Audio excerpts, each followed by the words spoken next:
Buenos días, hoy es viernes 27 de marzo.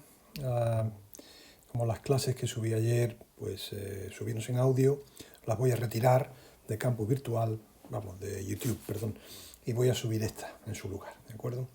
Entonces, lo que vamos a ver hoy es, digamos, la última clase fue el movimiento o el caso de mecánica de fluidos más sencillo posible, en el cual el campo de velocidades era nulo, ¿vale?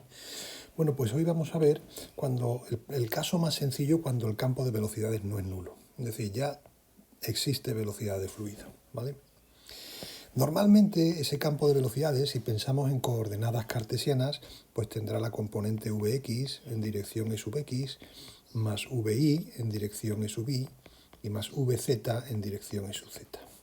Pues vamos a suponer que el tipo de movimiento fluido que queremos analizar hoy, que es el más sencillo posible, es aquel en el que si elijo un sistema de referencia apropiado, ¿vale?, el campo de velocidades solamente tiene una componente que voy a llamar U a lo largo de una única dirección, E sub x, ¿de acuerdo? Es decir, toda la velocidad va alineada a lo largo de esa dirección x. ¿En qué casos se pueden producir este tipo de movimientos? Pues hombre, siempre que los contornos que encierran al flujo lo permitan. Y un caso sencillo de imaginar es, piensen en una tubería cilíndrica e infinita. Bueno, pues muy posiblemente la velocidad del fluido vaya siempre en la dirección del eje del cilindro, ¿verdad? Bien, a este tipo de movimientos se le llaman movimientos unidireccionales, porque la velocidad va a lo largo de una única dirección que en general llamaremos x. De todos los tipos de fluidos, nosotros vamos a ver el caso de líquidos. Es decir, en este tema, para nosotros la densidad es una constante, ¿de acuerdo? Y es conocida. Bueno, ¿cómo evolucionan las ecuaciones de conservación cuando la velocidad solamente tiene una componente? ¿De acuerdo? Es decir, la componente v sub i es igual a la v sub z igual a 0, ¿vale? Bueno, pues en general nuestras variables independientes, las pongo aquí en rojo, serían las posiciones, las coordenadas x, y z, ¿verdad? Y el tiempo. Esas son nuestras variables independientes. Muy bien, ¿cómo quedan por lo tanto las ecuaciones de conservación para el caso de movimiento unidireccional? Bueno, la ecuación de conservación de la masa en forma diferencial o ecuación de continuidad la voy a escribir desarrollando el término de divergencia de ρ por v, que me quedaría v por el gradiente de ρ más ρ por la divergencia de v tiene que ser igual a 0, ¿vale? Muy bien, en el caso de líquidos, la densidad es constante, luego este término es nulo y este término es nulo. Y suponiendo que la densidad es distinta de 0, bueno, pues esta ecuación me dice que la divergencia del campo de velocidades de un líquido tiene que ser 0. Por ahora solamente hemos impuesto que estamos con un flujo incompresible o de densidad constante. Vamos a escribir la divergencia en coordenadas cartesianas. Pues si uno hace esto, tendría derivada de la velocidad a lo largo de la dirección x, que hemos llamado u, con respecto de x, más derivada de la velocidad en dirección y con respecto de y, más derivada de la velocidad en dirección z con respecto de la coordenada z es igual a 0. Pero claro, si mi flujo es unidireccional, las componentes vi y vz son nulas. De tal forma que un flujo unidireccional me pide que la variación del módulo de la velocidad a lo largo de la coordenada x, que es la única que existe, tiene que ser, su derivada con respecto de x, tiene que ser 0. ¿De acuerdo? Bueno, si en general las variables fluidas pueden depender de todas estas variables independientes, y esto me dice que la variable velocidad no puede depender de la variable x, pues ya sabemos aquí que como mucho el módulo de esa velocidad podrá depender de la coordenada y, de la coordenada z y a lo sumo del tiempo. ¿De acuerdo? Muy bien, esta es la primera condición. ¿Cómo queda la ecuación de conservación de la cantidad de movimiento? Bueno, pues la voy a romper también la derivada sustancial en sus dos términos. Por una parte tenemos ρ por la derivada de la velocidad con respecto del tiempo más ρv por el gradiente de la velocidad. Esto es ρ por la derivada sustancial, ¿vale? Y aquí en la derecha pues tenemos menos el gradiente de la presión Estamos en el caso de líquidos que la densidad es constante y vamos a suponer que aunque haya variación de temperatura, la viscosidad del líquido es constante, ¿de acuerdo? Si eso es así, el término de la divergencia del tensor de esfuerzos viscosos pues se escribe para el caso de líquidos, como ya vimos en su día, mu por la laplaciana de v. Y finalmente, más ρ por las fuerzas básicas. ¿De acuerdo?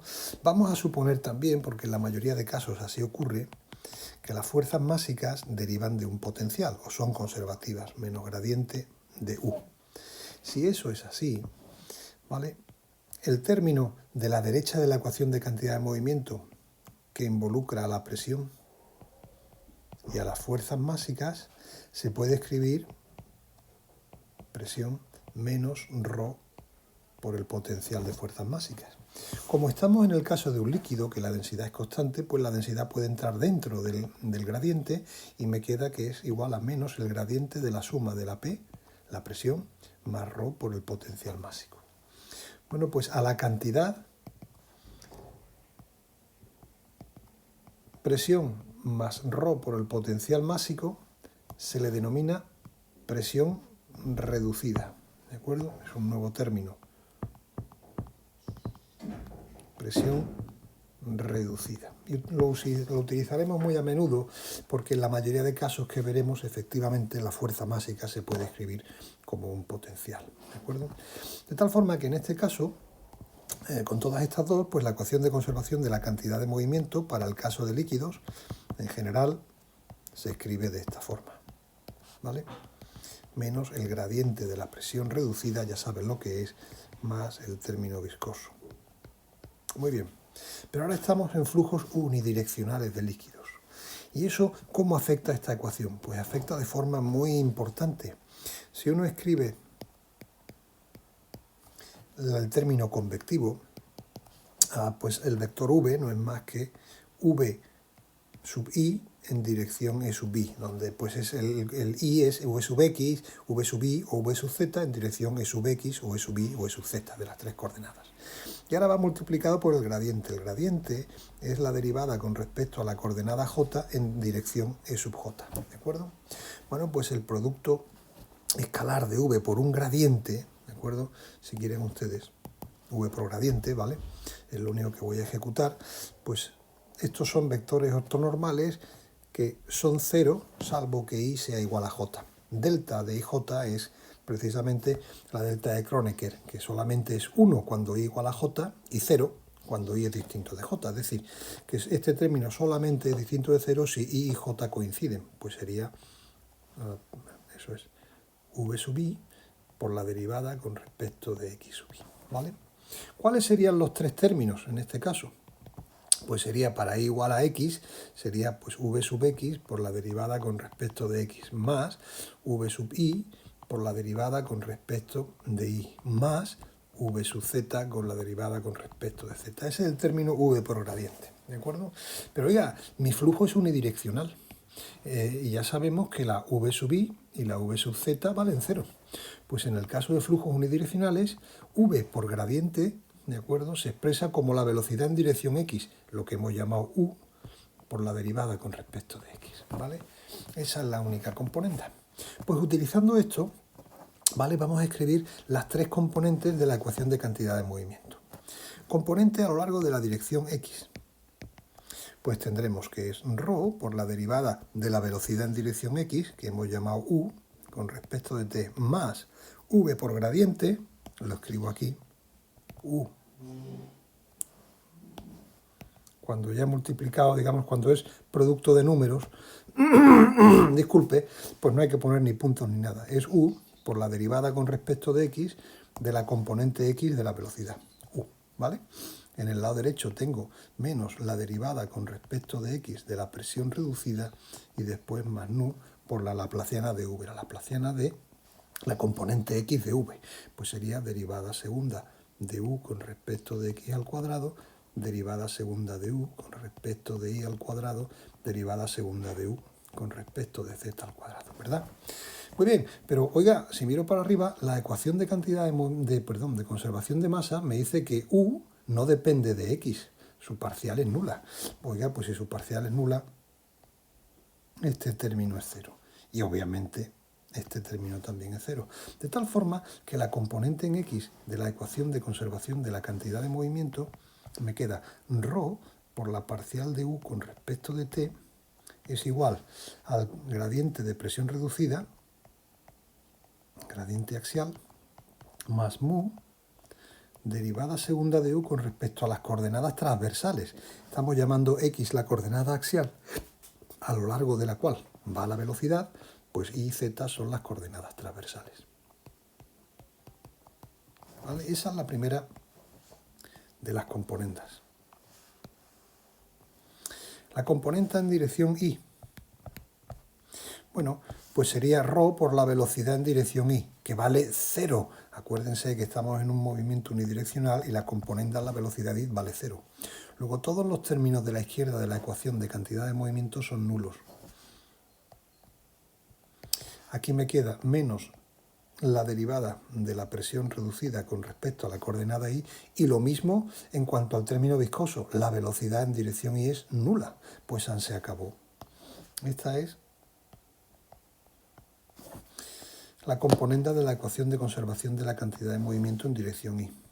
Y en la dirección z pues ocurren 3/4 de lo mismo, dado que v sub z vale 0, ¿verdad? Pues en este caso lo que se obtiene, lo que se obtendría es que 0 es igual a menos la derivada de la presión reducida con respecto a la otra coordenada transversal. ¿De acuerdo? Fíjense en varias cosas. Lo primero, el término v gradiente de v es exactamente 0. No aparece en ninguna de las tres componendas. Desaparece el término convectivo. Y eso significa que las ecuaciones son lineales, ¿vale? Son lineales porque no aparecen ni productos ni cuadrados de las variables. Nuestras variables, ¿cuáles son? Pues la velocidad y la presión, ¿de acuerdo? ¿Vale? Todavía no hemos dicho nada de la temperatura, pero de momento la velocidad y la presión. Pues no hay productos de ellas, ¿verdad? Ni variables elevado al cuadrado, sino que las ecuaciones se vuelven lineales, lo cual es una ventaja enorme, porque sí se permite utilizar todos, digamos, los teoremas de existencia y unicidad de solución, entre otras cosas, y aparte admiten superposición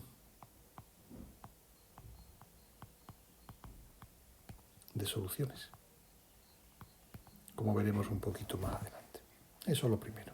Segundo, si se fijan en las ecuaciones transversales de cantidad de movimiento, coinciden con las de fluido estática. ¿De acuerdo? Claro, porque como VI es igual a VZ igual a 0, en la sección transversal o en las direcciones transversales no hay velocidad de fluido, pues hay fluido estática. La ecuación de fluido estática para el caso de un líquido, si se acuerdan, es el gradiente de P más ρ por u vale 0, que es exactamente lo que tendríamos en esas dos direcciones, la I y la Z, ¿de acuerdo? Luego es importante, o sea, también hay, digamos, esto sería la observación 1, si quieren ustedes, y esta es la observación fluido-estática en las coordenadas transversales. En este caso, pues son la I y la Z, ¿de acuerdo? Muy bien, se puede aún exprimir todavía más estas ecuaciones. Fíjense que de las dos segundas, de la componenda a lo largo de I y la componenda a lo largo de Z,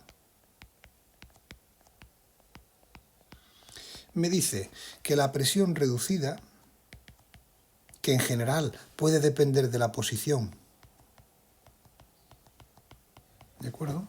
La primera de las ecuaciones, la coordenada I, me dice que no depende de I. La parcial con respecto a I es 0. Luego no puede depender de I. Y la segunda me dice que no puede depender de Z. ¿Vale? Pues luego está claro que a lo sumo, la presión reducida, a lo sumo, puede depender de X y de T. A lo sumo. Bien, déjenme definir la variable P sub L, que es menos el gradiente axial de la presión reducida, ¿de acuerdo? Voy a coger esta definición. Bueno, pues si la presión reducida solamente puede depender de X y de T, está claro que su gradiente cambiado de signo, que llamo P sub L, a lo sumo puede depender de X y de T, no puede depender de nada más. ¿De acuerdo? Esto parece claro. Muy bien, pues voy a coger la ecuación de cantidad de movimiento a lo largo de la dirección X, que es la que está arriba en verde, y la voy a reorganizar. Voy a pasar a la izquierda al término viscoso. Entonces, esa ecuación en dirección X, pues me quedaría ρ por la derivada de la velocidad en X con respecto al tiempo, menos la viscosidad derivada segunda de U con respecto de I al cuadrado, derivada segunda de U con respecto de Z al cuadrado, pues me queda que es igual a P sub L. ¿De acuerdo? Esta es la ecuación que tenemos arriba. Recuerden que U a lo sumo depende de I, de Z y de T. ¿De acuerdo? Lo tenemos aquí. Pues eso quiere decir que toda la parte izquierda, donde solamente aparece U, a lo sumo depende de I, de Z y de T, mientras que acabamos de ver que la presión reducida a lo sumo depende de X y de T. Para que haya consistencia en esta ecuación y se pueda solucionar, está claro que la presión reducida no puede depender de X, porque si lo hiciese, la velocidad entonces dependería de X. Y la ecuación de conservación de la masa me dice que no puede ser. Entonces de aquí se saca la conclusión importante que P sub L, el gradiente de la presión reducida, P sub L a lo sumo depende del tiempo. A lo sumo depende del tiempo. ¿De acuerdo? Importante. Esas son todas las conclusiones que podemos sacar. ¿Qué ocurre con la ecuación de la energía? Pues en la ecuación de la energía, voy a poner aquí,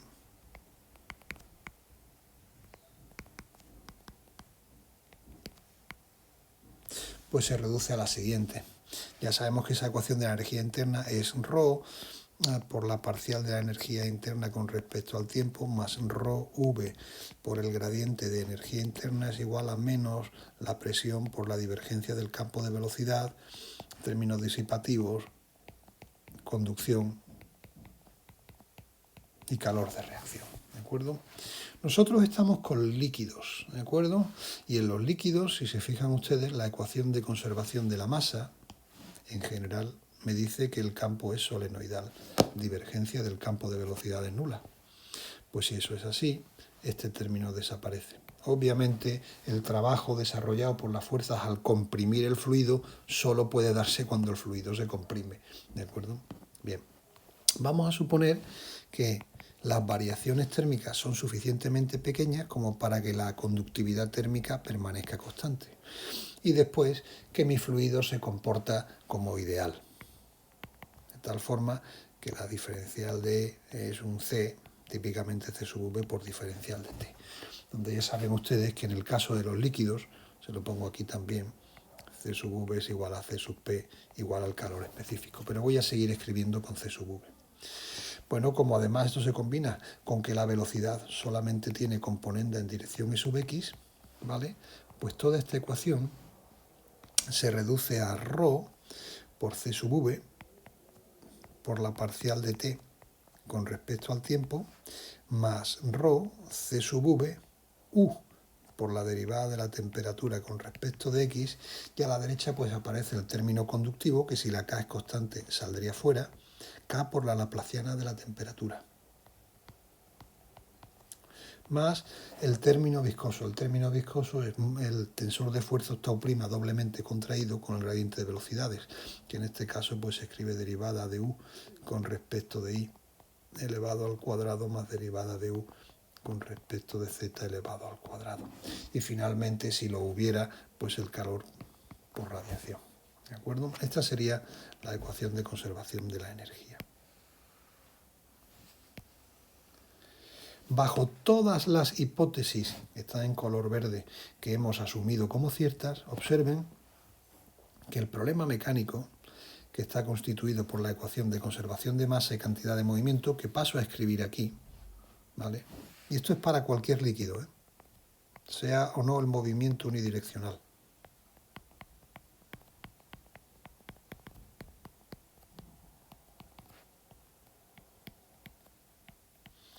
El haber supuesto que la viscosidad es constante, ¿de acuerdo?, permite que la parte mecánica del problema, que son estas dos ecuaciones, conservación de masa y cantidad de movimiento, conformen un sistema de 4 ecuaciones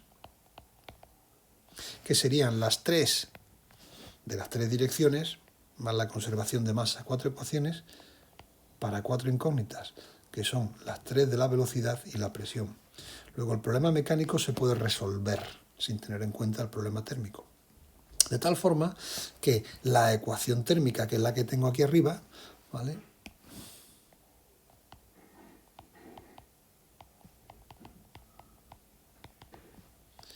pasa a ser una ecuación lineal para la temperatura. ¿Ven ustedes? En la ecuación de arriba, una vez que yo resuelvo el campo de velocidades y el campo de presión, que en nuestro caso de flujo unidireccional sería resolver U y el valor de P, conocido U, esta parte es conocida, con lo cual ese término ya deja de ser no lineal y todo este término es conocido, con lo cual se obtiene una ecuación que es puramente lineal para la temperatura. Es decir, que este es el caso general, ¿de acuerdo? En el caso general, siempre que los coeficientes de transporte, no solo la viscosidad, sino también, como hemos dicho aquí arriba, la conductividad térmica, se puedan considerar prácticamente constantes, en el caso general de movimientos para líquidos, el problema mecánico está desacoplado del térmico, ¿de acuerdo? Y el térmico se transforma en un problema lineal.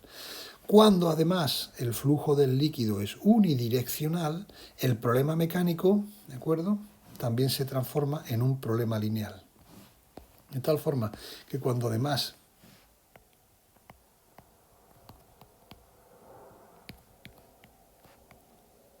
el flujo es unidireccional, el problema mecánico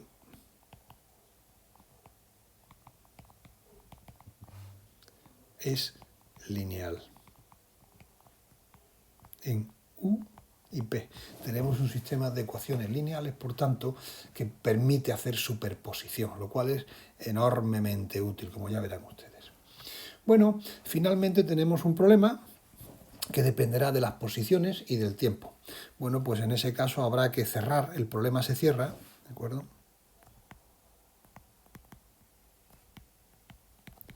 se cierra con las condiciones iniciales y las condiciones de contorno. Lo veremos ahora en los ejemplos que haremos. Las condiciones iniciales son fáciles, ¿no? Es decir, en un determinado instante, por ejemplo, t igual a 0, pues tenemos que la velocidad es u sub 0, que dependerá de y o de z, no puede depender de x, y en todo caso el problema térmico pues tendrá t sub 0, que en general sí que puede depender de las 3 componentes. Eso es lo que sería. Y estas pues la veremos. De todas formas, nosotros de ahora en adelante nos vamos a olvidar del problema térmico y nos vamos a centrar en el problema mecánico, ¿de acuerdo? Muy bien, ¿cuándo se pueden generar los flujos unidireccionales? ¿Cuándo podemos esperar que un flujo sea unidireccional? Bueno, pues cuando los contornos lo permitan. Y hay 3 tipos básicamente de flujos, si quieren ustedes. El primero, como tienen en las notas, pues es flujos a lo largo de conductos de sección constante o uniforme, no sé cómo dicen, sección uniforme. ¿De acuerdo? El segundo caso es flujos generados por el movimiento de un contorno plano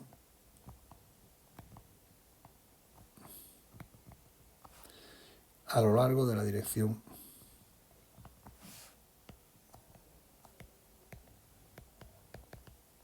X, de la dirección en X. Lo veremos ¿de acuerdo? Y el C, pues es prácticamente una combinación, ¿no? Que son flujos combinados, más que combinados, confinados, perdón.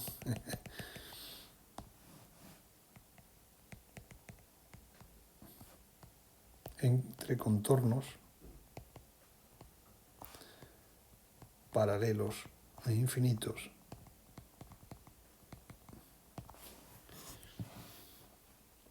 producidos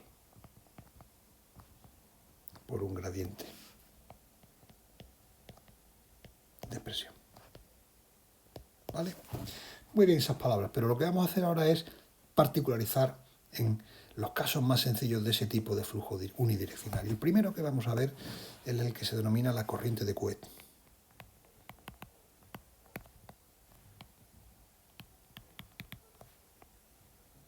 ¿Cómo es este flujo unidireccional? Pues bueno, supongamos que tenemos dos placas paralelas e infinitas, ¿de acuerdo? Una está fija y la otra se desplaza a una velocidad constante v mayúscula, ¿de acuerdo? Si se desplaza en esa dirección, o sea, la velocidad, el vector v está contenido en el plano de la pizarra donde estoy escribiendo, pues posiblemente se genere una velocidad del fluido en esa dirección, ¿de acuerdo? A eso lo voy a llamar u, la componente de la velocidad a lo largo de la dirección x, ¿de acuerdo? La dirección perpendicular pues va a ser mi dirección y la separación entre placas pues la voy a llamar h, ¿de acuerdo? Y entre esas dos placas pues hay un fluido de densidad ρ y de viscosidad mu, ¿de acuerdo? Ese es el esquema. Entonces voy a buscar el problema más sencillo. En mi caso voy a suponer que el flujo es estacionario. Es decir, esa placa lleva moviéndose en dirección v toda la vida, ¿de acuerdo? Y las variables fluidomecánicas no dependen del tiempo. Es decir, las variaciones locales con respecto al tiempo de cualquier magnitud son cero, ¿de acuerdo? ¿Vale? Después voy a suponer que nada depende de la coordenada z. La coordenada z en este caso sería una coordenada perpendicular al plano en el que estoy escribiendo, subiría hacia mí, ¿de acuerdo? Pues nada depende de la coordenada z, es decir, las variaciones con respecto de z es igual a cero. Esas placas son infinitas en las direcciones x y en las direcciones z, pero lo que ocurra en cualquier plano z es exactamente lo mismo que ocurre en otro plano z cualquiera, solamente velocidad en dirección u a lo largo de x. Y después no impongo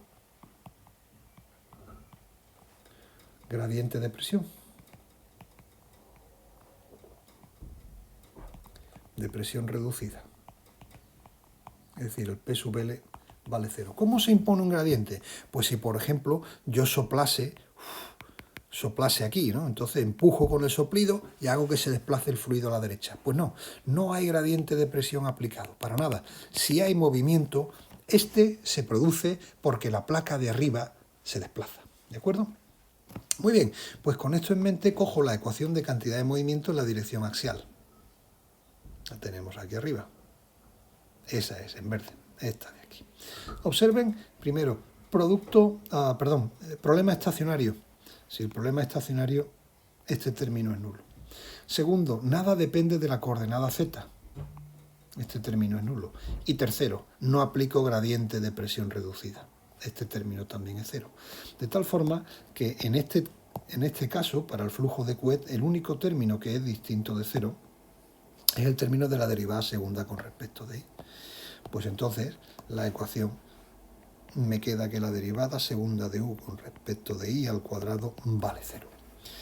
Pues voy a integrar en i. La primera integral me dice que la parcial de u con respecto de i ha de ser igual a una constante y la segunda integral me dice que u debe ser de la forma a por i más b, un perfil lineal con la coordenada i.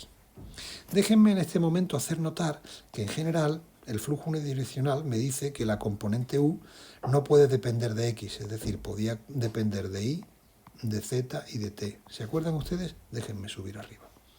Eso venía de la ecuación de conservación de la masa, ¿verdad? U solamente puede depender de I de Z o de T.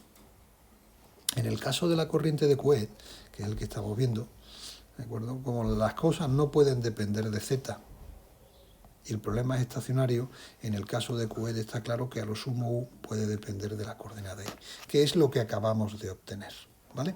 Todo es consistente, va bien. Entonces, como hemos integrado en la coordenada I, necesito imponer condiciones de contorno. ¿En qué? Pues en la coordenada que hemos integrado, en I. Y el dominio fluido se desplaza o inunda o abarca desde I igual a 0, placa inferior, a I igual a H, placa superior. La condición de contorno, esto es importante, de un fluido en contacto con una pared sólida es que la velocidad del fluido coincide con la velocidad de la pared sólida. ¿De acuerdo? Muy bien, en el caso de igual a 0, la velocidad de la pared es 0 porque la pared está quieta. Por lo tanto, U tiene que ser nula. Y en el caso de arriba, tenemos que la velocidad del fluido en dirección X ha de coincidir con la de la placa, que se desplaza a velocidad V. ¿De acuerdo? ¿Vale? Muy bien, pues utilizamos la primera de las condiciones de contorno, para I vale 0, si uno observa la ecuación de U, pues me dice que B vale 0. La segunda me dice que V es igual a por I igual a H, es decir, que A no es más que V dividido por H. Pues esto lo que me dice es que mi perfil de velocidad en el flujo de Couette o corriente de Couette es de la forma V I partido por H. Eso es lo que yo espero. Es decir, el perfil es triangular.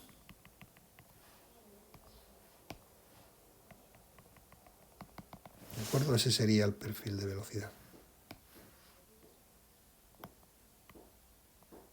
Donde U es igual a V por I partido por H. Eso es lo que sería. Eso es lo que yo esperaría. Y podemos calcular una serie de cosas. Por ejemplo, ¿cuál es el esfuerzo en dirección axial que el fluido ejerce sobre la placa de arriba? Este tipo de cálculo es importante porque si realiza algún tipo de esfuerzo axial, es decir, en la dirección X, a mí me costará una fuerza tirar de la placa para que ésta mantenga su velocidad V. ¿De acuerdo? Pues vamos a intentar calcular eso. Es decir, ¿cuánto vale el esfuerzo en dirección axial? Es decir, en dirección X, que el fluido ejerce sobre la placa superior.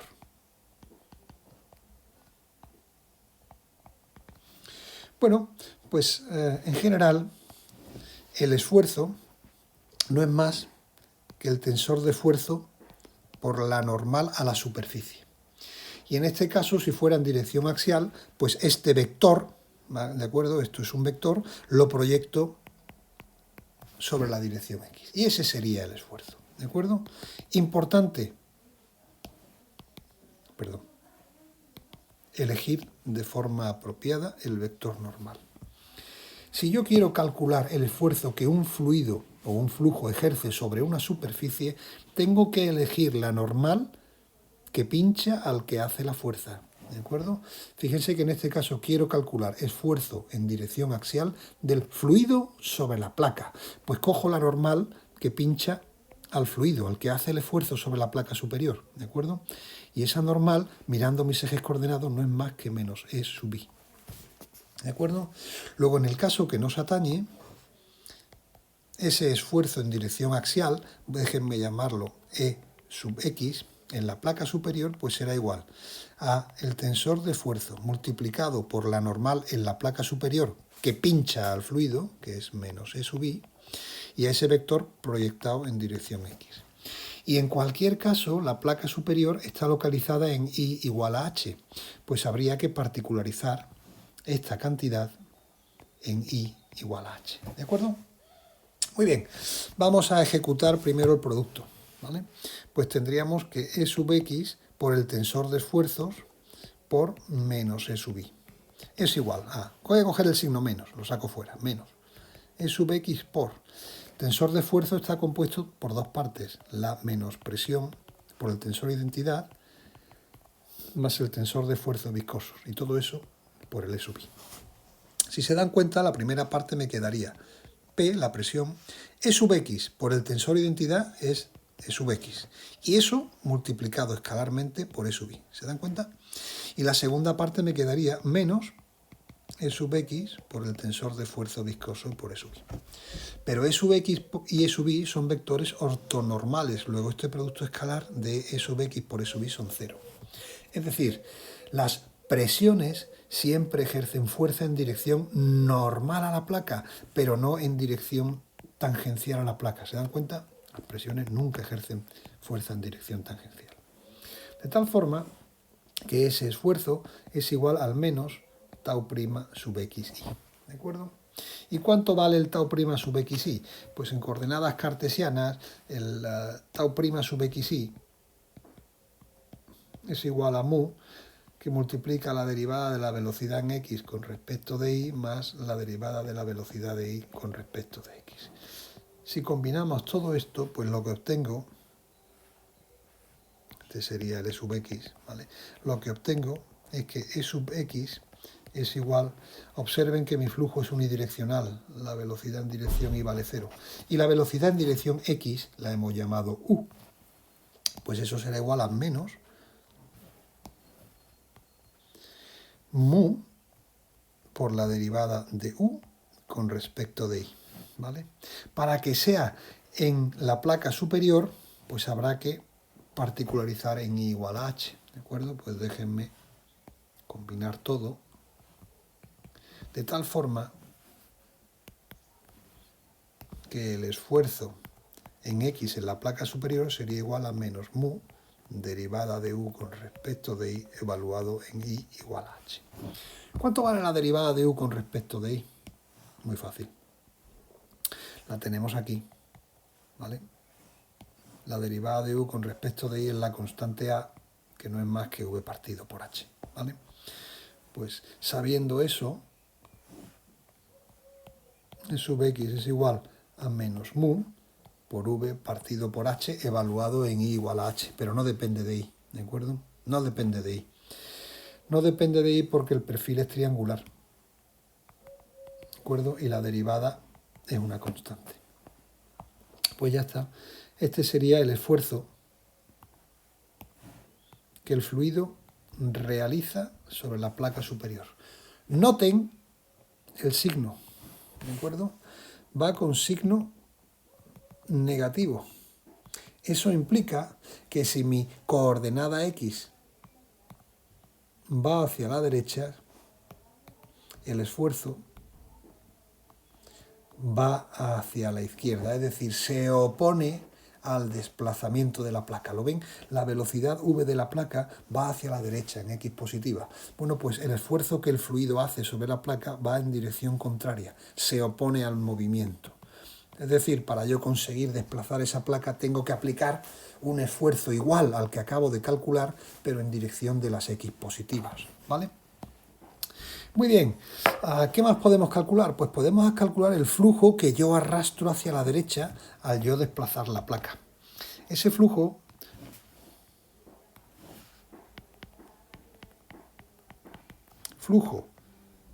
por unidad de anchura en dirección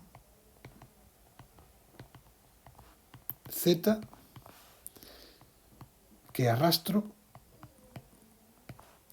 al desplazar la placa. ¿Qué significa flujo por unidad de anchura en dirección z? Pues hombre, nosotros aquí estamos viendo un plano, ¿de acuerdo? Un plano XY. Pero el flujo en general, digamos, o el dominio fluido puede extenderse en la dirección z, ¿de acuerdo? Lo que ocurre es que lo que pasa en todos los planos en dirección z es siempre lo mismo, ¿vale? Entonces yo puedo hablar que el caudal total que desplazo hacia la derecha sería el caudal que arrastro en ese flujo plano por la anchura, me voy a llamar L, en dirección Z, la anchura total que tuviera mi sistema en dirección Z. Si pongamos las placas un poco en perspectiva, ¿de acuerdo?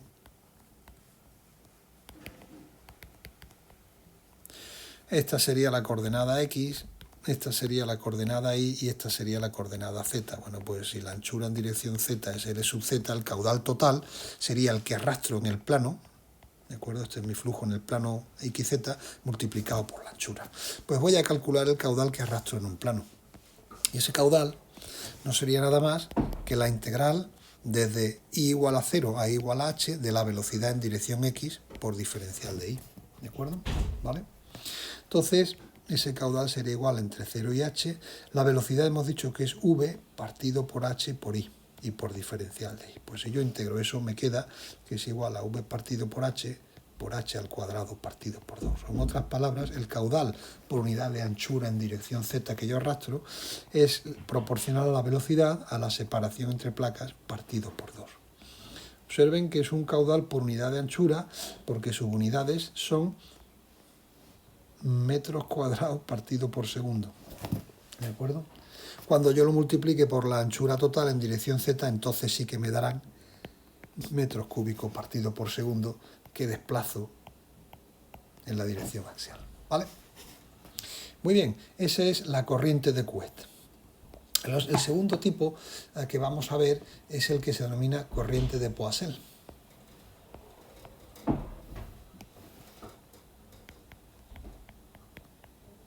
Corriente de Poiseuille. Parecida al de antes. Tengamos dos placas planas paralelas e infinitas. En este caso ambas placas están rígidamente ligadas, de acuerdo al suelo. Ninguna de las dos se mueve. Elijo mis coordenadas x y mi coordenada y. Ambas placas están separadas una dimensión, longitud h, y yo lo que hago es aplicar un gradiente de presiones, P sub L, constante. Aplico un P sub L en el líquido en esa dirección. Entonces yo empujo, digamos, con el gradiente de izquierda a derechas y espero que se produzca una velocidad u en esa dirección, ¿de acuerdo? Las paredes están quietas. Como siempre, mi problema va a ser estacionario, lo que implica que las variaciones locales de cualquier magnitud fluida es igual a 0. Eso quiere decir que P sub L, que en general podía depender solo del tiempo, déjenme subir arriba para recordárselos, lo tenemos aquí, ¿vale? Cuando el problema es estacionario, pues obviamente P sub L tiene que ser constante.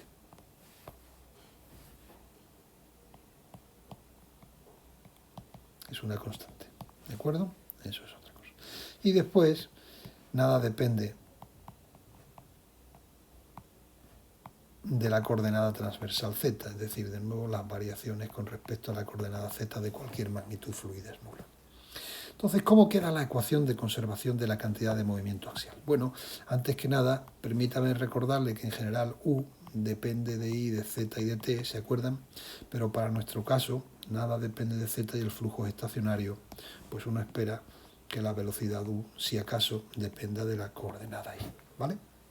Muy bien, vamos a ver cómo queda la ecuación de conservación de cantidad de movimiento axial, que es la que tenemos aquí. Problema estacionario. Tasca, fuera. Problema no depende de z, y esto es P sub L, que es una constante, ¿vale? El gradiente de P sub R con respecto de x es una constante, ¿vale? Con su signo negativo. Recuerden que P sub L, aquí lo tenemos, es menos el gradiente de x, ¿vale? Muy bien, pues con esas hipótesis en marcha, la ecuación de cantidad de movimiento pues se reduce sencillamente a que 0 es igual a P sub L más mu por la derivada segunda de U con respecto de I al cuadrado. Pues vamos a integrar. Primero despejamos la derivada segunda de U con respecto de I al cuadrado, que es menos P sub L partido por mu. Disculpen. Me acuerdo que es constante, tanto P sub L como mu.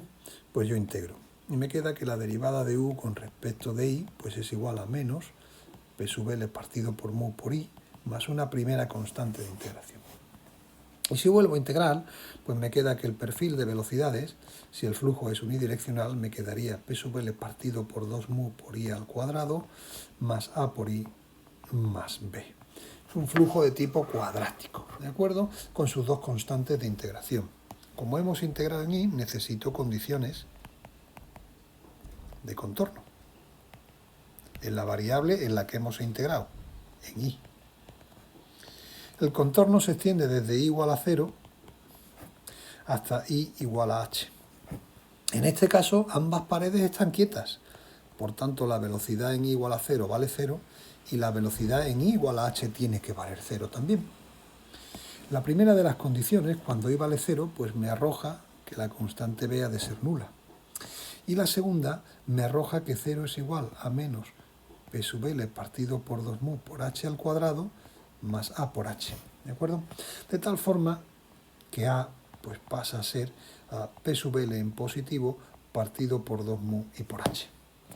Con esas dos constantes yo puedo escribir cuánto vale mi perfil de velocidad. Y resulta que es igual a menos p sub l partido por 2 mu por i al cuadrado más la constante a, que es p sub l partido por 2 mu por h veces i, y b vale 0. Si yo reagrupo un poco, pues esto me queda que es p sub l por h partido por 2 mu y por i, factor común del segundo sumando, menos el primero, que me queda i partido por h. Esto es un 1. Si yo saco también, reajusto el i que tengo aquí para ponerlo como i partido por h, pues me queda la expresión de que el campo de velocidades no es más que p sub l por h al cuadrado dividido por 2 mu, que multiplica a chi por 1 menos chi, donde la variable chi no es más que la coordenada i dividido por h. ¿De acuerdo? Ya tengo mi perfil de velocidades. Y ese perfil de velocidades es parabólico. Piensen que esto es i partido por h, ¿de acuerdo? Y esto es i partido por h. Ese perfil parabólico, donde pues tiene 0 en ambas paredes y presenta un máximo a la mitad de h. Ese es mi perfil parabólico, ¿de acuerdo? Muy bien. Pues puedo calcular igualmente los esfuerzos. Por ejemplo, quiero calcular el esfuerzo que en dirección X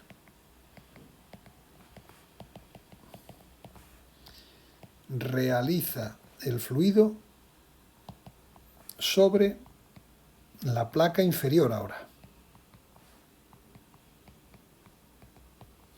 Muy bien, pues nada, el esfuerzo que me piden en X será igual el tau prima por la normal, perdón, tau prima no, tau, el completo, en general, el completo por la normal apropiada. Y este vector lo proyecto en dirección E sub X. Como la placa es inferior, habrá que evaluarlo en I igual a 0, que es donde tengo la placa inferior. ¿Se dan cuenta? En I igual a 0. ¿Cuánto vale la normal? Pues quiero calcular la fuerza o el esfuerzo que el flujo ejerce sobre la placa inferior. Pues cojo la normal que de la placa inferior pincha al que hace la fuerza. E sub I, ¿de acuerdo? Déjenme escribirlo un poquito más claro. Ese es, ¿de acuerdo? Muy bien, pues entonces será igual a E sub X por tau por E sub I, evaluado en I igual a 0.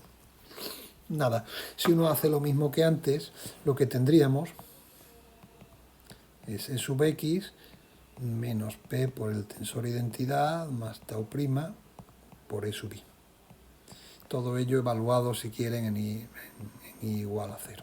Si quieren, no, hay que hacerlo en I igual a 0. La primera parte, pues ya ve lo que le queda. Me queda menos P E sub X por E sub I.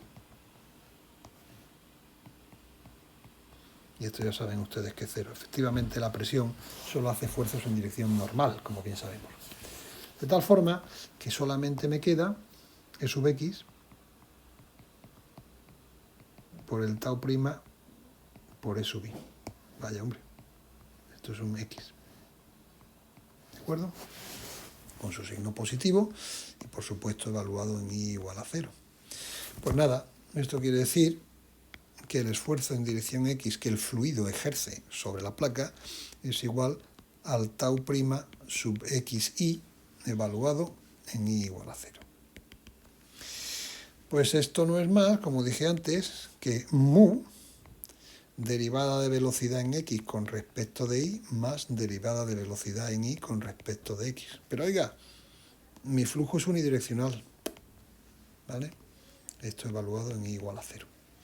Pues nada, y a la v sub x la hemos llamado u, pues me queda igual a mu por la parcial de u con respecto de y en y igual a 0. ¿De acuerdo? Eso es lo que es. ¿Cuánto vale la derivada de u con respecto de y? Pues vamos aquí arriba. La derivada de u con respecto de y la tenemos aquí.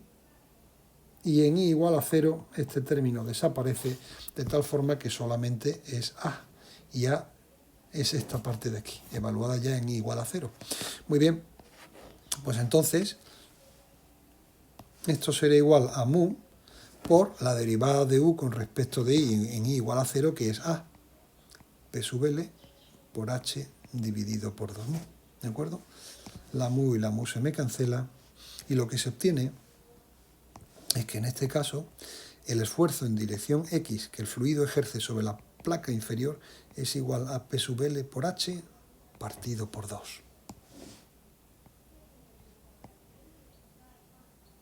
¿De acuerdo? Quiero hacer notar aquí una cosa.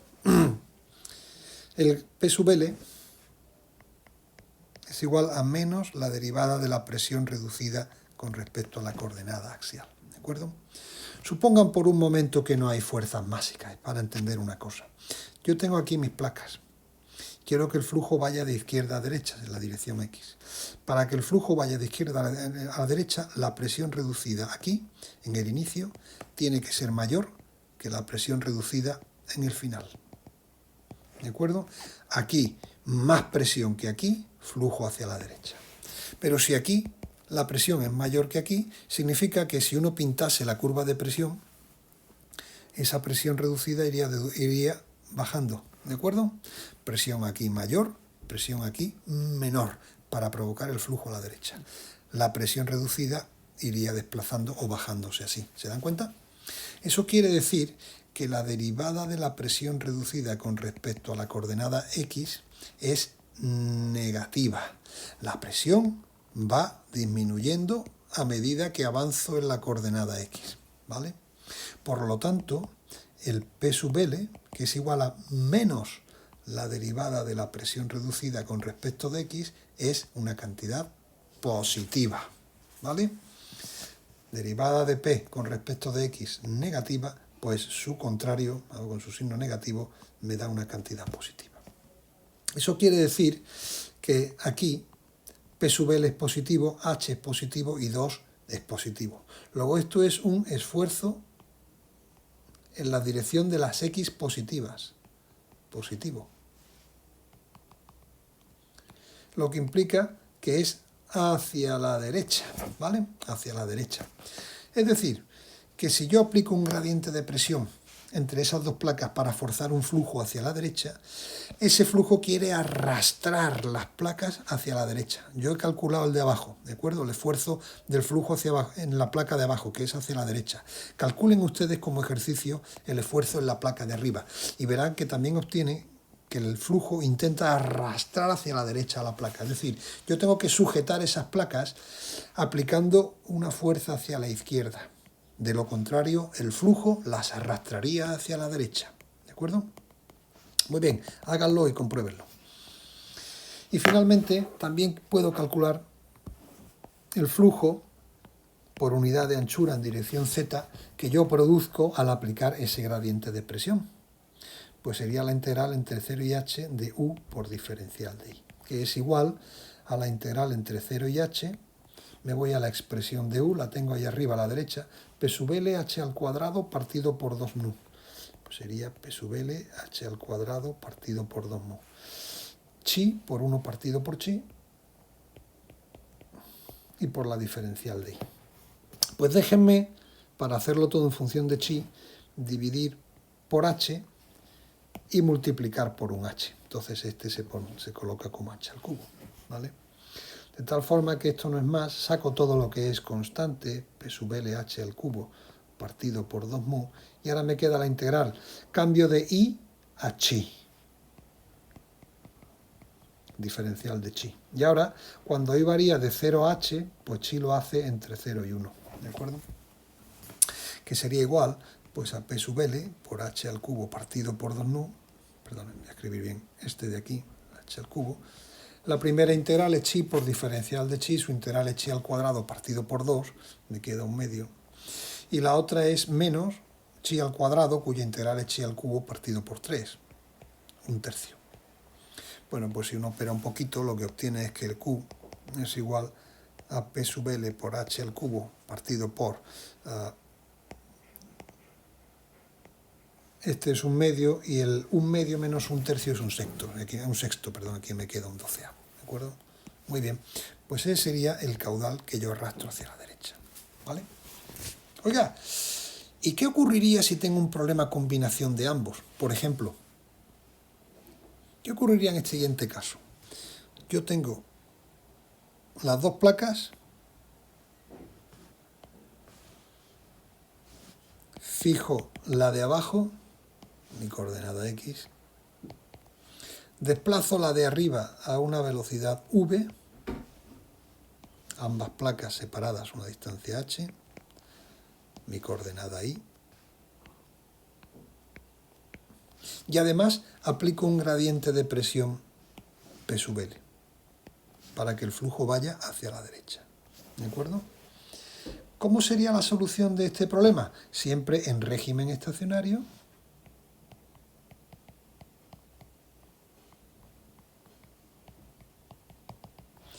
Y nada depende de z.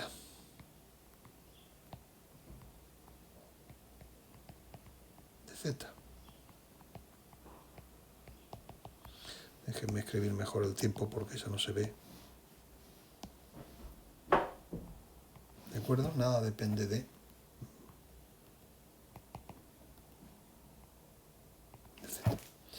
Pues esto es una combinación del problema de Couette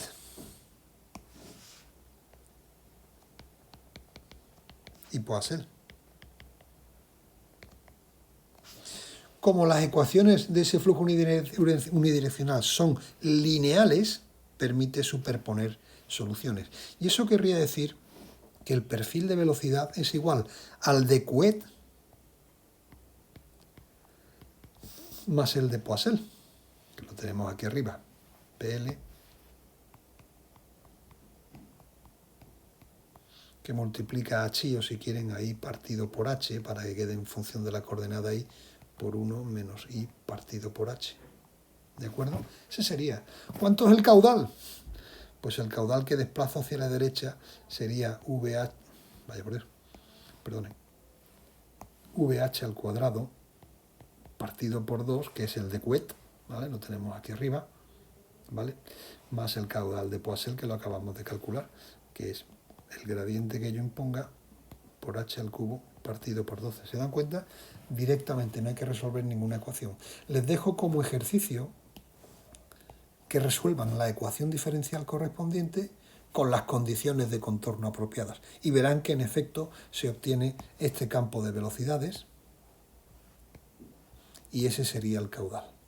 También les dejo como ejercicio que calculen el esfuerzo que realizaría este flujo sobre cualquiera de las dos placas, la que ustedes elijan. ¿De acuerdo? ¿Vale? Muy bien. Bueno, pues ahora lo que vamos a hacer es, implementar estos flujos en el laboratorio es complicado, se puede intentar, ¿vale? Es relativamente complicado, pero lo que vamos a hacer es resolver un flujo que sí que es fácil de implementar en el laboratorio, que es la corriente de Poiseuille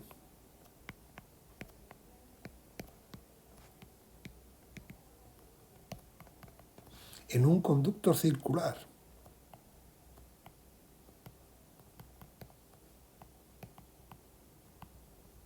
¿De acuerdo? Esto ya tiene más parecido con algo que ustedes puedan imaginar que pueden implementar. Así que cogemos un conducto circular. ¿De acuerdo? Su diámetro es D. Perdone. D. ¿De acuerdo? Voy a definir su eje central, el eje de simetría, ¿verdad?, como mi eje X. Yo espero que la velocidad vaya a lo largo de esa dirección. Y este pues sería como una sección de dicho conducto, ¿no? Vamos a utilizar aquí coordenadas cilíndricas, ¿de acuerdo? Las coordenadas cilíndricas serían la coordenada axial X, y si me pongo en el plano, yo tendría una coordenada radial, R, y la coordenada angular, θ, ¿de acuerdo? X, R y θ, esas serían mis tres posiciones. Y en general, el flujo también podría depender del tiempo, ¿de acuerdo? Muy bien, vamos a reescribir brevemente la ecuación de conservación de masa, ¿vale? La ecuación de conservación de masa para cualquier líquido, que es la divergencia de V es igual a 0, en nuestro caso el flujo va a ser unidireccional, solamente hay velocidad U a lo largo del eje X, lo pongo aquí, la velocidad solamente tiene componente U a lo largo de la dirección E sub X, ¿vale? Pues esta en coordenadas cilíndricas se escribe, la tienen ustedes en el tema, discúlpeme, en el tema 1, donde vienen varias igualdades matemáticas, ese tipo de cosas, ¿vale? Lo podemos buscar si quieren ustedes incluso. Déjenme brevemente mirarlo. No. Vamos a ver dónde estamos. Mejor por aquí, ya me ha pasado. Sí. Me pasa un poco del tema siguiente. Perdón, estoy mirando las cuestiones matemáticas. Esto es. Aquí tienen las expresiones, si no me las he pasado, si no, coordenadas curvilíneas, eso es. Aquí las tienen en coordenadas cilíndricas, ¿vale? Pues en nuestro caso la divergencia de V, estaría aquí, coordenadas cilíndricas, ¿de acuerdo? Vale, pues las vamos a poner. En caso de nuestras coordenadas cilíndricas sería 1 partido por R, por la derivada con respecto de R por la velocidad en dirección radial, más 1 partido por R, por la derivada de la velocidad azimutal o en dirección θ con respecto de θ, y más la derivada de la velocidad axial, que hemos llamado U, con respecto de la coordenada axial, ¿de acuerdo? Mi flujo es unidireccional, luego no hay ni velocidad azimutal ni velocidad en dirección radial. Luego en este caso, la divergencia tiene que ser 0, pues me queda que la derivada de U, de nuevo, con respecto a la coordenada axial es igual a 0. Exactamente lo mismo que habíamos obtenido en el caso de coordenadas cartesianas. Eso quiere decir... Vaya por Dios, no quería yo borrar. Eso es. Eso quiere decir que el campo de velocidades no puede depender de X, ¿vale? Campo de velocidades. U solamente podrá depender de R, de θ y de t, ¿de acuerdo? Vamos a suponer que mi problema es estacionario, nada depende localmente del tiempo, y axial simétrico. Nada depende de la coordenada azimutal θ. En ese caso, el módulo de la velocidad, a lo sumo, depende de la coordenada radial, ¿de acuerdo? Muy bien. Perfecto. Entonces, U a lo sumo depende de R, ¿de acuerdo? Muy bien. Vamos con la ecuación de cantidad de movimiento en la dirección axial. Pues al ser estacionario, ya saben que todos los términos convectivos desaparecen, la parte de la izquierda me queda 0. La dirección axial me queda el P sub L. ¿De acuerdo? No sé si lo quieren hacer ustedes con P sub L. Sí, con P sub L. Y me quedaría más mu por la laplaciana de la componente axial de la velocidad, es decir, la laplaciana de U, que en coordenadas cilíndricas, se escribe como... ¡Ay!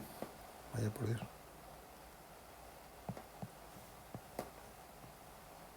La laplaciana laplaciana, aquí la tenemos. La laplaciana. 1 partido por R, por la derivada de R, por la derivada de lo que sea con respecto de R. Pues vamos allá.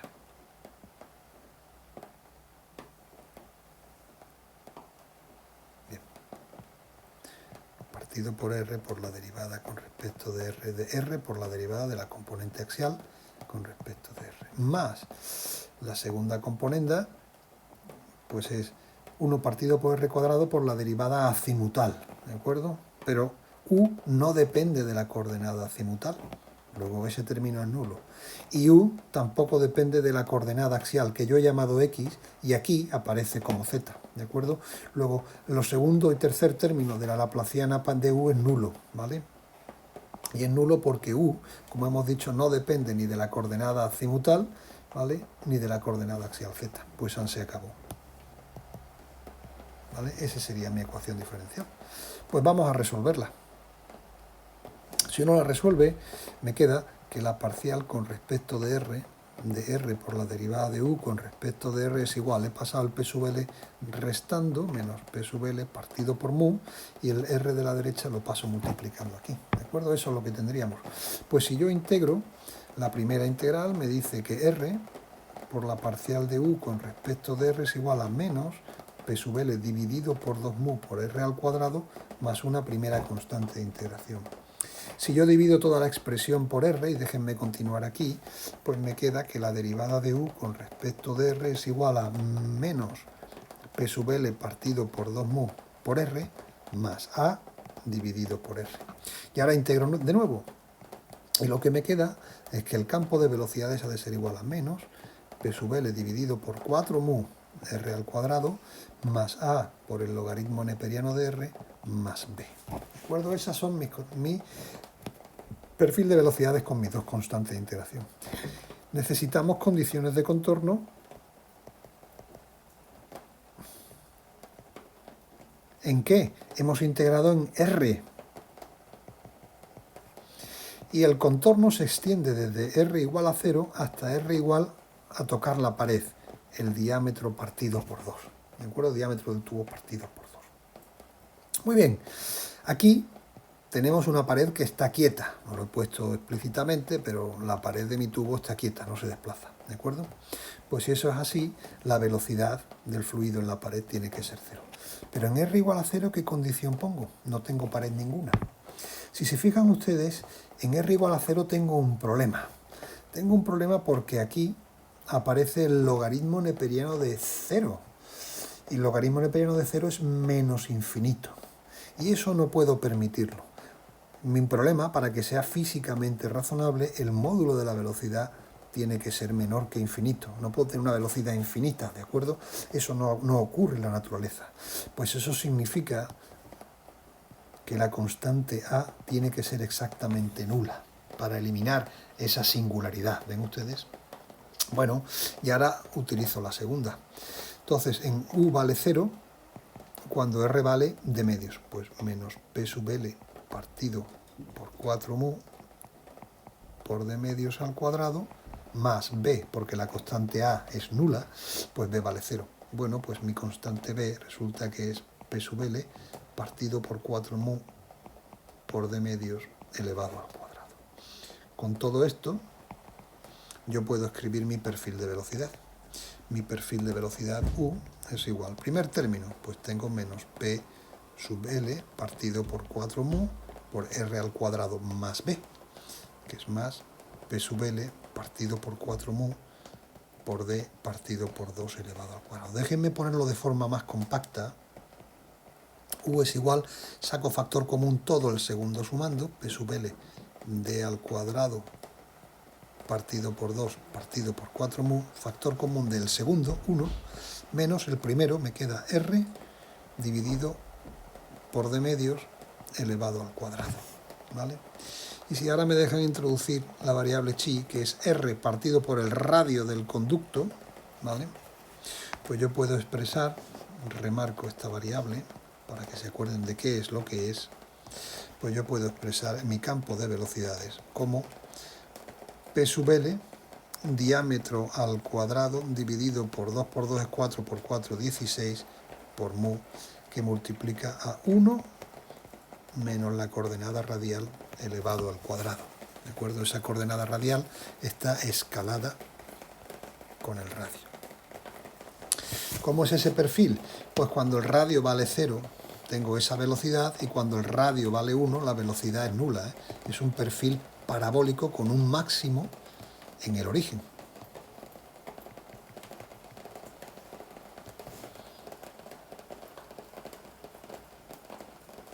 Ese sería mi perfil de velocidad axial.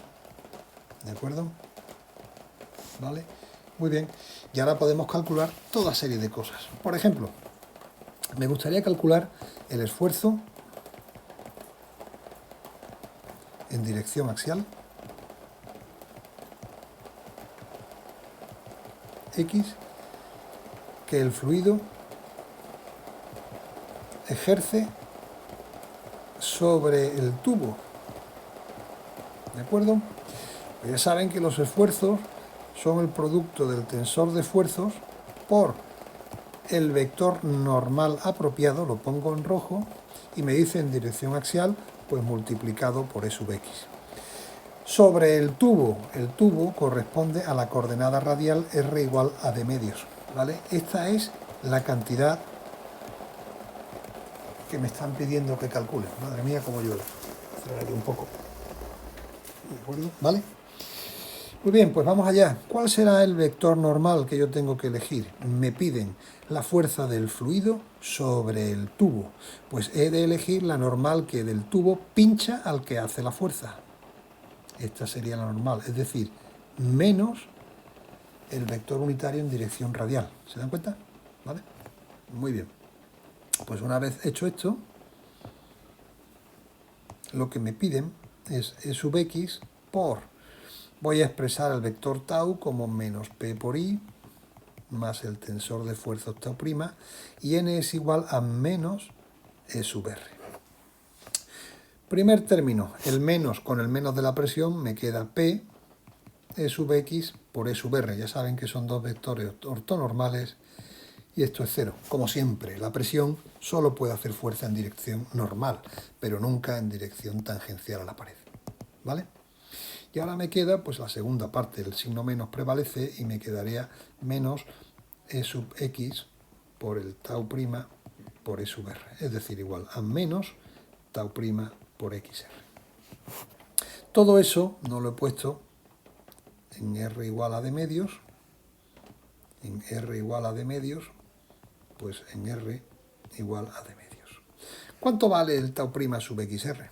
Tau prima sub XR, pues en el caso de mi fluido unidireccional no es más que mu por la derivada de u, la velocidad axial, con respecto a la coordenada R. ¿De acuerdo? Que es igual a mu por derivada de u con respecto de R. Me voy aquí arriba y lo tengo acá. Pues A vale 0, acuérdense que A vale 0, pues es PL partido por 2 mu y por R, con signo negativo.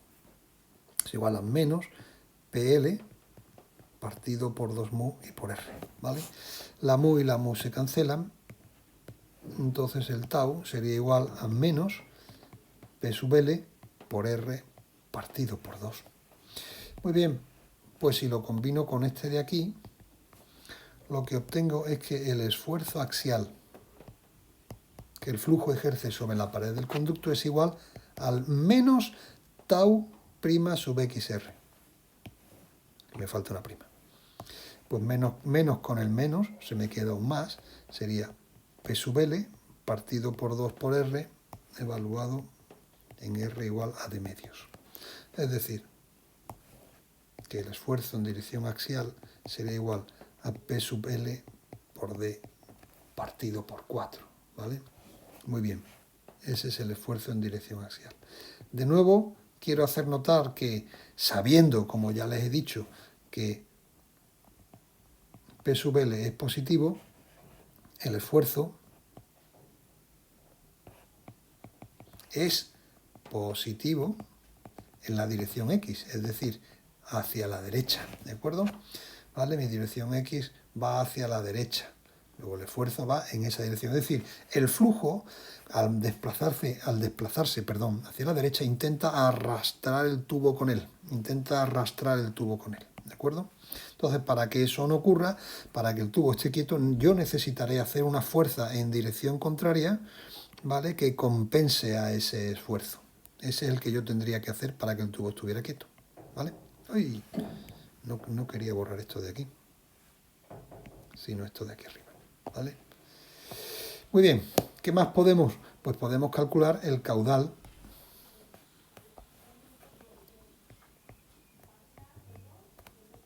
Q, el total que fluye a lo largo del conducto. ¿De acuerdo? Pues para eso, el caudal Q no es más que la integral entre 0 y el radio de la pared, que son de medios, de la velocidad U en dirección axial, que depende de R, por el diferencial de superficie. ¿De acuerdo? ¿Qué diferencial de superficie hay que coger? Pues miren, este sería el eje X, y esto sería pues una sección, ¿vale? Pues voy a trazar el siguiente diferencial de superficie. Dado un valor de R cualquiera, trazo la circunferencia, ¿de acuerdo? 2πr. La multiplico por diferencial de R, que sería esa pequeña anchura. Y eso me da una coronita circular, ¿de acuerdo? Esa corona circular es en mi diferencial de superficie, ¿vale? Cuando tenemos flujos así simétricos. De tal forma que en ese caso el caudal Q es la integral entre 0 y de medios de lo que tengo aquí, 2πr por diferencial de R veces la velocidad. Y la velocidad en dirección axial es esa P sub L d al cuadrado partido por 16 nu, P sub L d al cuadrado partido por 16 mu, que multiplica a 1 menos chi al cuadrado. 1 menos chi elevado al cuadrado, donde les recuerdo que chi no es más que R partido por de medios, ¿vale? Pues bien, pues nada, vamos a ejecutarlo. Pues el caudal sería igual. Voy a pasar de la variable R a la variable R partido por de medios, que es chi. Con lo cual tengo que dividir por de medios y multiplicar por de medios al cuadrado, ¿vale? Y saco todas las constantes fuera. Sería igual. Tengo el 2pi P sub L d al cuadrado partido por 16 mu por d medios al cuadrado, d al cuadrado partido por 4, ¿vale? Y dentro me queda la integral chi varía entre 0 y 1, ¿de qué? Pues ahora me queda 1 menos chi al cuadrado por chi por diferencial de chi. He hecho el cambio de variable de R a chi, ¿de acuerdo? Muy bien, es decir, me queda pi P sub L d a la cuarta dividido por 32 veces mu por la integral entre 0 y 1 de chi por 1 menos chi al cuadrado por diferencial de chi. ¿Y esto es igual a qué? Pues pi P sub L d a la cuarta partido por 32 veces la viscosidad y la integral. La primero es la integral de chi diferencial de chi, pues su integral es chi al cuadrado partido por 2, que entre 0 y 1 es un medio, menos. Me queda chi al cubo, cuya integral es chi a la cuarta partido por 4, entre 0 y 1 es un cuarto. ¿De acuerdo? Un medio menos un cuarto es un cuarto, de tal forma que operando lo que me queda es que el flujo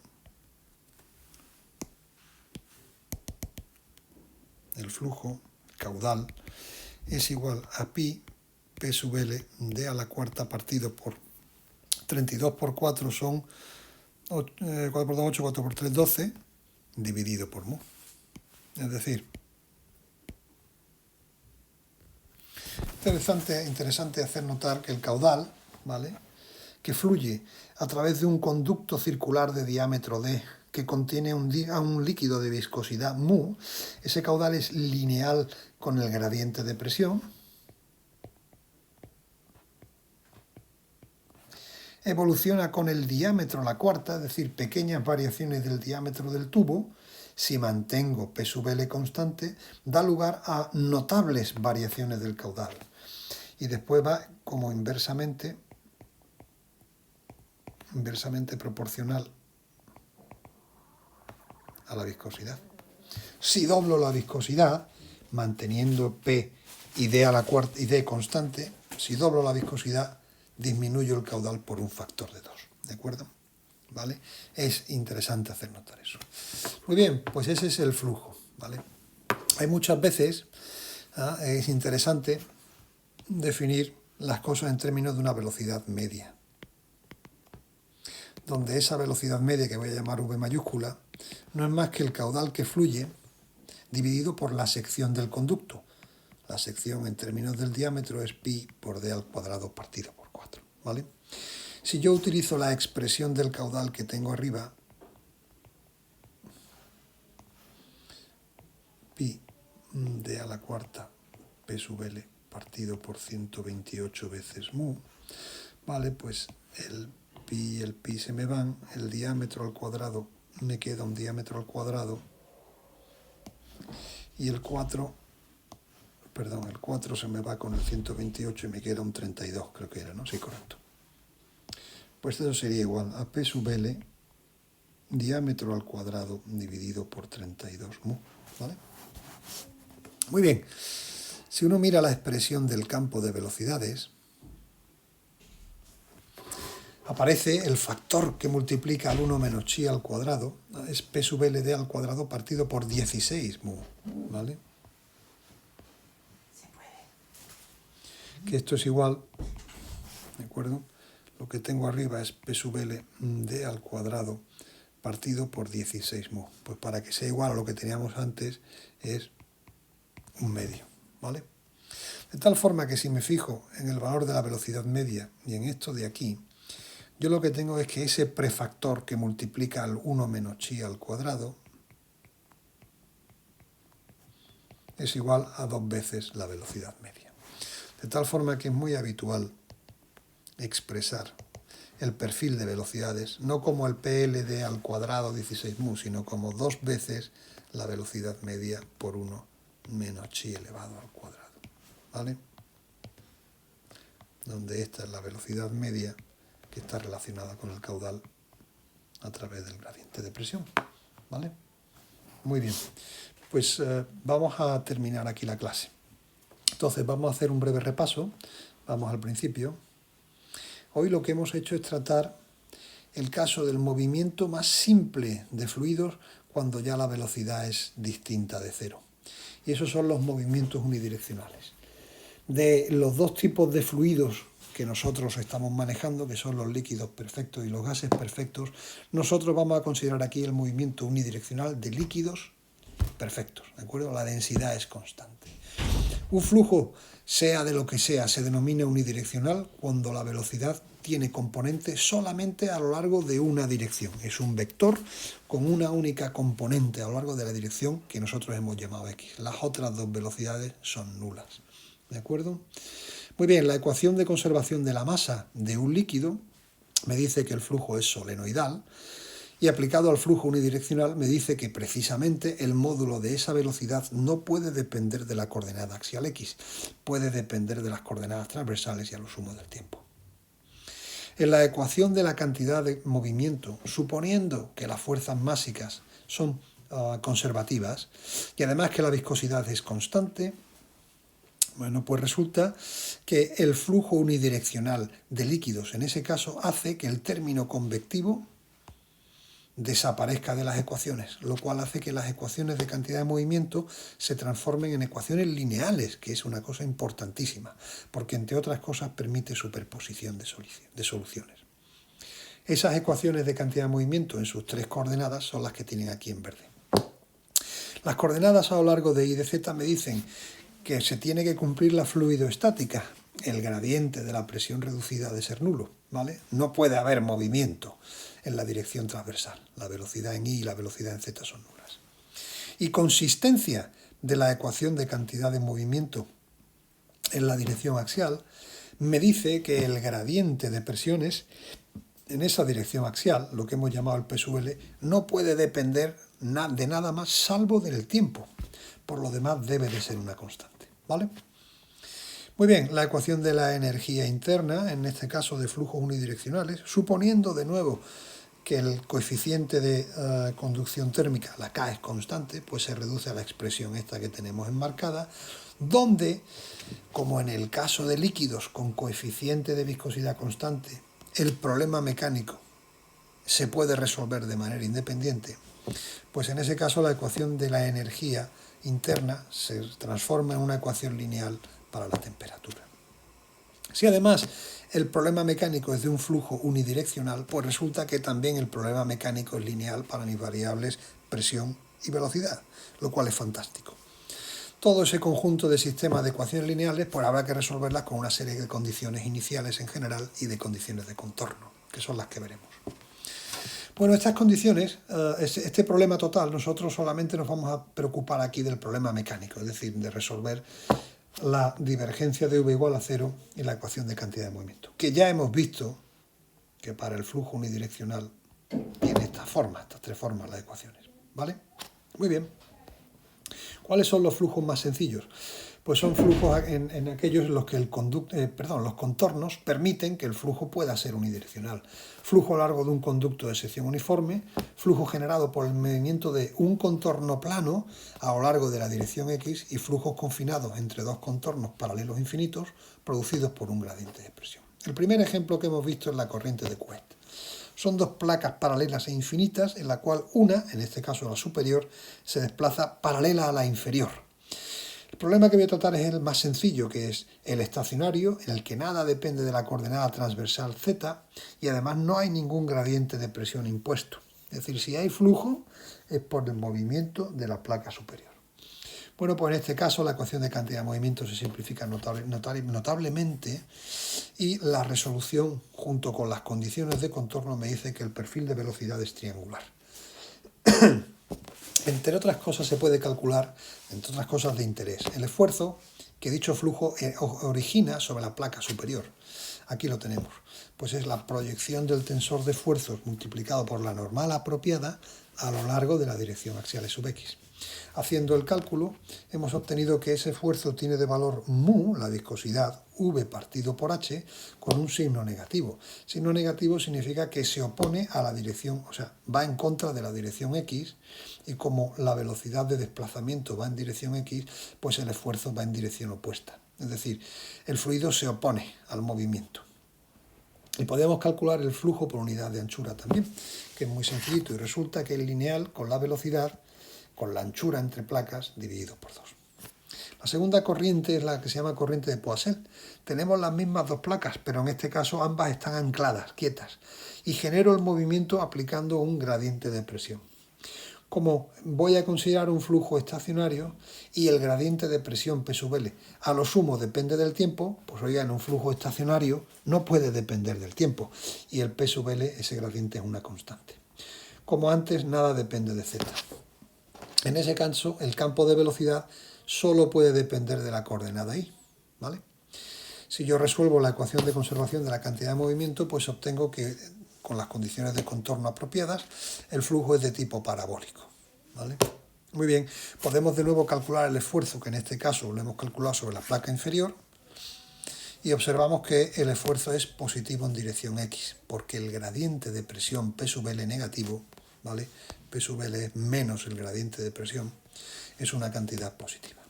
Bueno, pues entonces el esfuerzo es positivo, es decir, que al yo imponer un gradiente de presión para que el flujo entre placas vaya de izquierda a derecha, pues ese flujo tiende a arrastrar hacia la derecha, hacia X positivas, a ambas placas. Y también puedo calcular el flujo por unidad de anchura, es muy sencillito. Y en este caso el caudal es proporcional al gradiente de presión impuesto y va con el cubo de la separación. No lo he comentado antes, pero fíjense que en el caso de Couette el caudal es lineal con h. En el caso de Poiseuille va con el cubo, o sea que pequeñas variaciones de h pueden producir variaciones notables en el caudal. Como ambos flujos son soluciones de un set de ecuación lineal, pues yo puedo hacer, oiga, ¿cuánto sería el caso combinado? Es decir, desplazo la placa a una velocidad v y además impongo un gradiente de presión P sub L. Pues eso no es más que la solución de Couette y Poiseuille sumadas, porque el problema resuelve ecuaciones que son lineales. Pues el campo de velocidades sería el que tienen aquí enmarcado en verdes, la suma del campo de Poiseuille más del campo de Couette, y el flujo total por unidad de anchura pues es la suma de los dos flujos, ¿de acuerdo? ¿Vale? Les dejo como ejercicio que lo hagan y que incluso calculen los esfuerzos. Y finalmente hemos considerado la corriente de Poiseuille, cuando se impone debido o cuando aparece debido a un gradiente de presiones, en el caso de un conducto circular. ¿De acuerdo? Para ello utilizamos coordenadas cilíndricas, que son la axial, que he llamado x, la radial r y la angular θ. Y después a lo sumo, pues dependerá del tiempo. La ecuación de conservación de masa, la he vuelto a reescribir, me dice que de nuevo la velocidad, si acaso, puede depender de las coordenadas transversales, que son la radial y la angular θ, como siempre del tiempo, ¿vale? Pero no de la coordenada axial. Si considero mi flujo estacionario y axial simétrico, pues eso significa que la velocidad, su módulo, solamente depende de la coordenada r a lo sumo. Muy bien, hemos escrito la ecuación de conservación de la cantidad de movimiento en dirección axial para el caso de las coordenadas cilíndricas para mi flujo axial simétrico, ¿de acuerdo? Y que no depende de la coordenada axial. Pues es esta ecuación que ven aquí en negro. Y esa ecuación con P sub L constante, ¿vale? Porque el problema es axial simétrico, porque el problema es estacionario y por tanto el gradiente tiene que ser constante, se resuelve. Y la solución genérica es esta de aquí, un término cuadrático con R, un término logarítmico y una constante, ¿de acuerdo? Las condiciones de contorno, como hemos integrado en R, pues habrá que aplicarlas en los extremos de R, R0 y R igual a de medios. En R igual a de medios es sencillo, ahí tenemos la pared del tubo y por lo tanto la velocidad es nula. En R igual a 0 no hay pared que valga, pero si uno mira la expresión de la velocidad, como aparece un logaritmo neperiano de R, pues cuando R va a 0 ese logaritmo diverge, se va a menos infinito. Y uno no puede aceptar valores infinitos en una solución que sea físicamente aceptable. Por lo tanto la constante A tiene que ser nula. Y eso permite obtener el perfil de velocidades, que lo tenemos aquí escrito en términos de la coordenada chi, que la coordenada chi no es más que el radio partido por d elevado al cuadrado, por d medios, ¿de acuerdo? Muy bien. Pues igual que antes hemos calculado los esfuerzos que ese flujo realiza sobre la pared del tubo, y ese esfuerzo pues hemos encontrado que es positivo, de valor P sub L, proporcional al diámetro partido por 4. Es decir, que cuando yo impongo un gradiente de presiones en ese tubo para generar un flujo de izquierda hacia derecha, la corriente intenta arrastrar al tubo hacia la derecha, ¿de acuerdo? El esfuerzo positivo. Y también hemos calculado el flujo total que atraviesa la sección de ese conducto. Y obtenemos que ese flujo, cuya expresión está aquí, ese caudal total, pues es lineal con el gradiente impuesto de presión, va con el diámetro a la cuarta, es decir, que una variación de un factor de 2 en el diámetro produce una variación de un factor de 16 en el caudal. Y finalmente es inversamente proporcional a la viscosidad, ¿de acuerdo? Bueno, pues esos son los temas que hemos visto hoy. Lo dejamos entonces aquí y la semana siguiente seguiremos con las clases teóricas. Muy bien, hasta luego.